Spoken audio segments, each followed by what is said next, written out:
नमस्कार, मैं आकृति और आप देख रहे हैं इंडिया पब्लिक खबर। इन दिनों पूरी दुनिया जिस शांति समझौते का इंतजार कर रही थी, उस पर अब खुद अमेरिका के सो कॉल्ड पीस मेकर राष्ट्रपति डोनाल्ड ट्रंप ने ही पानी फेर दिया है। जहां अमेरिकी राष्ट्रपति डोनाल्ड ट्रंप ने ईरान को खुली चेतावनी देते हुए कहा कि अगर ईरान यूएस के साथ हुई डील का समझौता नहीं करता है तो वाशिंगटन जवाबी कार्रवाई करेगा।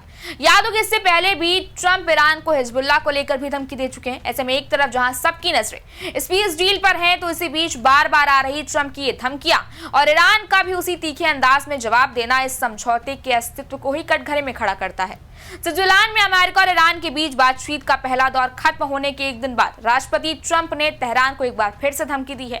ट्रंप ने कहा है कि अगर ईरान समझौते का पालन नहीं करता तो अमेरिका इसका कड़ा जवाब देगा।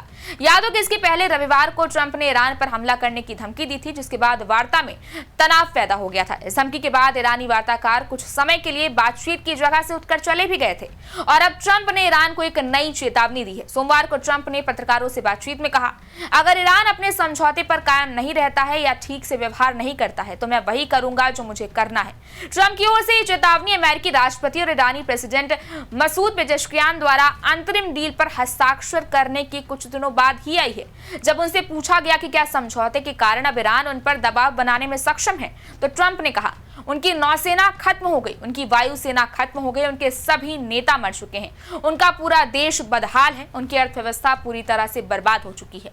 अमेरिकी राष्ट्रपति ने यह भी दावा किया कि ईरान को पिछले 4 महीनों में भारी नुकसान हुआ है। उन्होंने कहा, 4 महीने पहले उनके पास एक नौसेना थी, ठीक 159 जहाज, अब वो सब खत्म हो गया, पूरी नौसेना खत्म हो गई, उनके 250 विमान सब खत्म, उनके एंटी एयरक्राफ्ट सिस्टम खत्म, उनका रडार खत्म। ट्रंप ने यह भी दावा किया कि ईरान के अधिकांश मिसाइल भंडार, लॉन्च फैसिलिटीज और ड्रोन निर्माण क्षमताएं नष्ट कर दी गई हैं। उन्होंने कहा, उनके अधिकांश मिसाइल नष्ट हो चुके हैं, उनके अधिकांश लॉन्च फैसिलिटीज नष्ट हो चुकी हैं, ड्रोन और मिसाइलों के उत्पादन की उनकी अधिकांश क्षमता नष्ट हो चुकी है, लगभग 87% क्षमता नष्ट हो चुकी है। बता दें कि इसी समझौते के तहत रविवार को दोनों देशों के प्रतिनिधि स्विट्जरलैंड के बर्गनस्टॉक में वार्ता के लिए मिले थे। इस दौरान दोनों पक्ष एक उच्च स्तरीय कमेटी बनाने पर सहमत हुए जो बातचीत की प्रक्रिया की निगरानी करेगी। वहीं अमेरिकी डेलीगेशन का नेतृत्व कर रहे जेडी वेंस ने कहा है कि ईरानी अधिकारियों के साथ बातचीत ने अंतिम समझौते के लिए एक मजबूत आधार तैयार किया है, लेकिन तेहरान ने उन खबरों का खंडन किया है कि बातचीत में उसकी न्यूक्लियर प्रोग्राम को शामिल किया गया था। समझौते के तहत आर्थिक राहत के तौर पर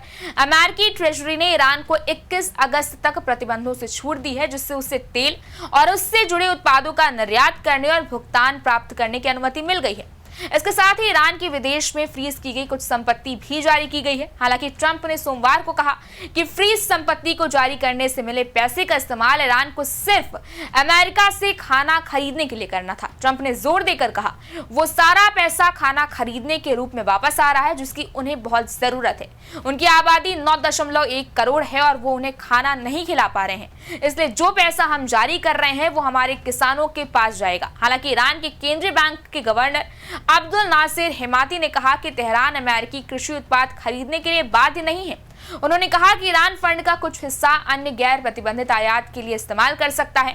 वहीं मध्यस्थता करने वाले कतर और पाकिस्तान के बयानों के अनुसार दोनों पक्षों ने बर्गनस्टॉक में बातचीत के दौरान 60 दिनों के अंदर एक स्थायी समझौते की दिशा में रोडमैप पर भी सहमति जताई। इसके अलावा दोनों पक्ष हॉर्मुज स्ट्रेट से जहाजों के सुरक्षित आवागमन को पक्का करने के लिए एक टेलीफोन हॉटलाइन बनाने पर भी सहमत हुए हैं।